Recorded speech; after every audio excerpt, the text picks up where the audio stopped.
RGNs in the granite. I'm gonna do some shrugs today. Work your traps, your neck, and a little bit your shoulders and your grip, your wrists, your forearms. But like I always tell you, these are for show. These are for show. Biceps, triceps are the go. That's where all your power is coming from. The balls of your feet all the way up your legs, and you twist, and you snap at the end of the punch, and you bring it right back to guide yourself. Everything, it's like a rubber band. Bang, bang, bang, bang. It's like a bullet. Bang. You know what I mean? You want to be as fast as a bullet. But use any weights you want. I'm just using 55 pounders. 55 pound. And just like this, people. Feet. Just keep them even, And don't use your arms to lift the weights up. Use your shoulders and your neck and your traps. 3, 4, 5, 6, 7, 8, 9.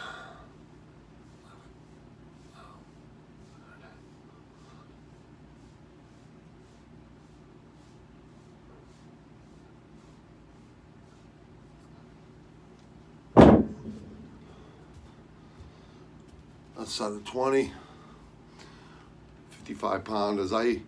You get straps too. I forget what they're called because it's been probably, let me think, 20, 25, around 20 years or 19 years when I stopped really trying to lift and, because I was benching, 415, 5 times, 405, 5 times, 315, 10 times, 220, 30 times, 20, 25, 30 times. And I was deadlifting 1,000 pounds.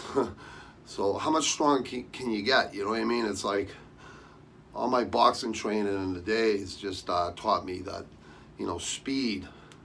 And not only that, all the street fights and shit, and even in the ring, speed, power, endurance. That's what you need. You need cardio, you know what I mean? You need to run. You need to run three times a week. 3 slow runs a week, early in the morning or late at night, whenever, or even in the day. It doesn't matter when you do it. To me it does, because I like to do it early in the morning. Because, like Tyson and Marvin Hagler before him, I used to always listen to Marvin Hagler's tips. And Arnold Schwarzenegger, encyclopedia, it's about that thick. It's like thicker than a friggin' Massachusetts phone book. It's like thicker than the yellow pages, you know what I mean? It's probably a little bit thicker or right around that, but it's a great read. Not only that, you learn so much. And I was reading that probably in 1990, 91. So I read that book, but I was already training way before that, probably 10, 11 years prior to that I was training. But you learn a lot. You learn a lot from split routines and stuff, and doing chest at night and triceps.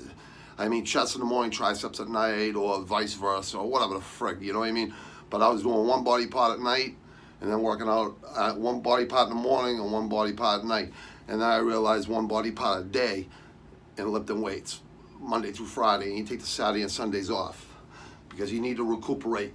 You'll overtrain, you know what I mean? You'll overtrain. Overtrain is a bad thing. People think, I'm gonna train every single day. No, you need to recuperate. You're tearing muscle that needs to recuperate. So that's why I say work a body part every day. If you're trying to get big and strong, stuff like that, that's very easy to do, but you gotta put the work in. It's very easy to do. You don't need steroids, you don't need none of that stuff. I never took steroids in my life. I think I took them for like a week one time, and my wife, when she was my girlfriend back, she goes, Robbie, you're a loose cannon enough. You don't need fucking something to add to that. And she was right. And I think I sold them something. I don't know if I threw them away or sold them to a friend and just say, hey, I just want to get my money back. Here you go. But I forget what the case was. That was in 1992. So that's the only time I've ever did, tried steroids. Steroids, you don't need them. If you eat right and you train hard, you're going to be in great shape. Believe that. You're going to be in great shape. I was 280 plus a little over 2.5 years ago. Probably about 28 months ago, I was 280 plus. So less than 2.5 years, 26 months, 14 months of training straight. Probably took a month off in the past 14 months, like a week here and a week there. So probably, about a month. That'd be accurate. Like a month and a half, maybe 6 weeks out of those whole 14 months. Because I think I tore a friggin', that friggin' thing, the band that holds your friggin' delts and your bicep together. So I'm gonna go get that looked at maybe at the end of the summer after I'm done passing this test and sell a couple houses, and then I'll get my shoulder looked at and taken care of. But my back and my head, from my head injury, it can never be fixed. So I just keep trying to rewrite the medical books. That's what I'm trying to do, you know what I mean? But it's not easy, but I'm trying. So we're gonna do a couple more sets of this, and tomorrow morning, nice slow run early in the morning, 1,000 push-ups, 500 body squats, and a lot of jumping rope, probably about 20 minutes, a half an hour jumping rope, and 20 minutes, a half an hour shadow boxing with heavy hands. All right, another set, people. Bend your knees when you're picking up your weights.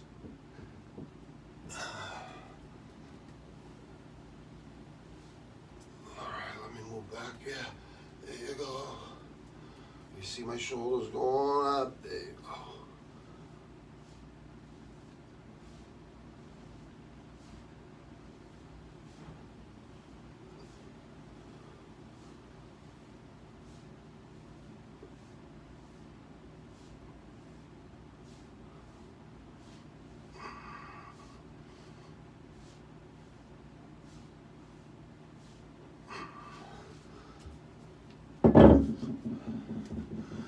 Now, breathing is important. When you're lifting weights, when you're doing anything, breathing is important. When you're trying to catch your breath, breathe through your nose and breathe out of your mouth. That'll get your second wind back.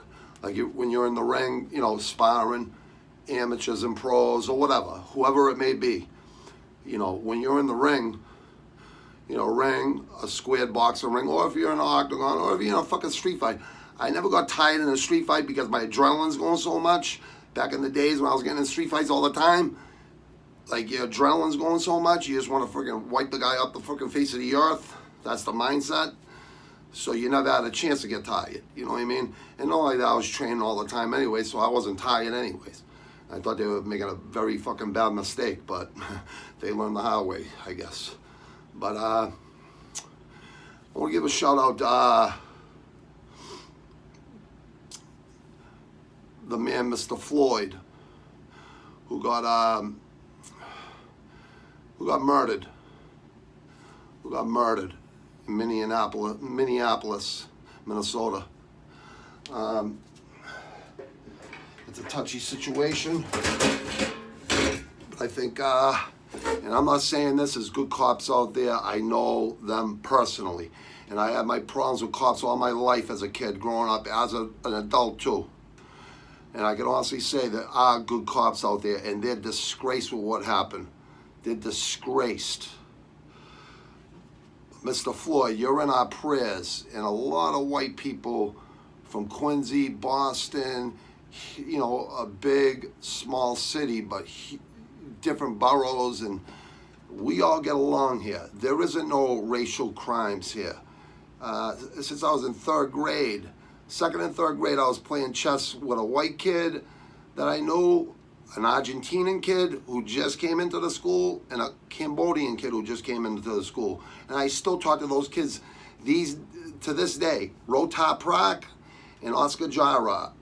They see this, they know. We were playing chess while everyone else was playing checkers. So there wasn't no racist bones in our bodies around here. We didn't look at skin color. We looked at character and loyalty and balls and your word. And there's scumbags in every race, and there's great people in every race. So it's not a black-white thing. It is with these friggin' racist cops, you know what I mean? Not all cops are racist, you know what I mean? So it's a couple that make everyone look fucking bad. And, you know, I think you guys, you know, I think all of us will get justice for this one. I think it's a freaking horrible. When I seen that video, I was angered. I just got so fucking mad. I'm like, the guy's in cuffs. He's on his face, non-violent crime, and you gotta freaking stick your freaking knee in his neck. Then I find out the cop worked with him as a security guard somewhere, as a bouncer or something. So, you know what I mean? There is history between them two. And, you know, the guy was probably friggin', the cop was probably, he looked like he's 120 pounds soaking wet, but size don't matter. That don't matter shit. All it took was his knee to freaking kill the guy for no reason. No reason. And everyone that was standing around there watching that happen, I would have tackled the friggin' cop, and I would have went to jail to save that guy's life. That man, that good man, Floyd, Mr. Floyd, we love you here in Boston and Quincy, and we all support you. All us Caucasian, American, white Americans, we all support you. And we all support all you people out there, all our black American friends. We love yous all. Believe me, I got a lot of black friends, black American friends. I don't call them African Americans, I call them just black Americans, because that's what they are. They're Americans. They're straight up Americans. There is no racism where I come from. There's no bias. And I'm sure there's racism, don't get me wrong. I don't see it. And if I seen it, I'd act on it, because I just the way I'm built, you know what I mean? It's really, really sad. It really saddened my week, you know? And I was watching these riots, and I was happy at certain times, and then, like I said, I play chess, so I think 10 steps ahead, and I'm like, you know what, let justice play its card. And then if we don't get justice, then, you know, then we... You know, then you got to do what you got to do, you know what I mean? But let the justice system carry out. Believe me, the justice system can be fair to even people like me. I don't have white privilege. I didn't grow up in white privilege. I grew up without a father and just my mother, who was an alcoholic and a drug addict, but she's a great mother. She had a lot on her plate. So, like, there is no such thing as white privilege in the city where I'm from. You know what I mean? So I've never heard of white privilege in my life, ever, until I heard it on the internet. One more set of shrugs, people.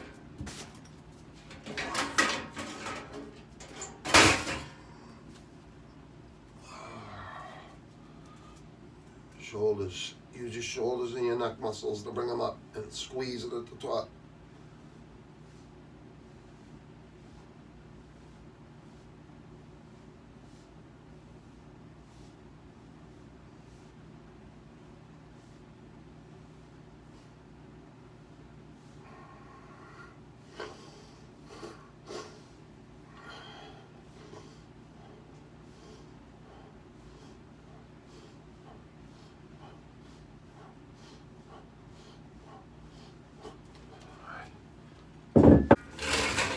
Not usually where I work out, but I usually do shrugs out here though. I just got my heavy weights out here, that's all. Dumbbells, and my son's been taking them upstairs to his room, so he's been working on his, you know, arms and whatever. But he's gonna go through training in June, July, and August. He's been training, just practicing his basketball, you know what I mean? Good kid. My daughter's doing good. She's working smarter, not harder. So that's all I want for my kids. My wife's doing very well. So it's just sad. George Floyd, rest in peace, sir, and God bless your family and your friends. And we all stick beside you here in Boston, West Quincy, Southwest Quincy, Mass, and Boston, Mass.